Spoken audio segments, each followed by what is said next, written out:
Odabeni lezinsizwa ebezizingela inyoka enethoshi ekhanda eBergville, umphakathi ulindele ukuthi kukuphi manje ziyachaza. Angibingelele babukeli emakhaya. Kusawuyena uLungisana kaHlombe. Namhlanje azizanga ngokuningi.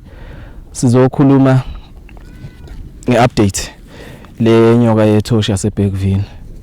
Nanokuthi ke ngoba nangu umfowethu usakhona la lo waseMaritzburg. Uzobe eseyichazela ke yena ukuthi kena kungani esalapha. Siyabonga. Ngibingelele balaleli. Okusho ukuthi into eyenzekalayo la mphakathi kumele ngabe ngiseMaritzburg kodwa ngisasela eBergville. Njengoba ke ku-October, November, December nani ngiyabona ukuthi isimo sesimi kanjani. Ngibona ukuthi kuzoba nzima kungihlule futhi ukubuyisela lama 50 rand emphakathini wase-Israel. Imali isilimele.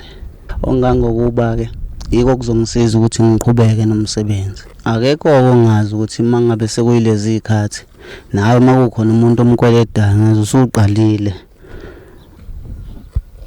Njobe seshilo kumfowethu uqinisile soqhubeka nomsebenzi ngoba akululanga vele ukubuyisela imali kulesikhathi samanje.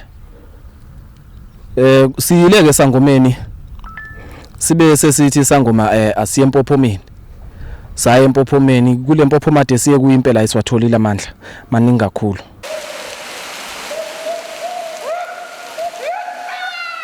Sibe sesithi sithole nelokhuzana izibiba zenhlwathi nekhanda la inhlwathi insizi yale ekhanda. Ayisiqinile impela amandla sinawo wonke amandla. Ayikho inyoka engamelana nathi ukusuka manje kuyaphambili.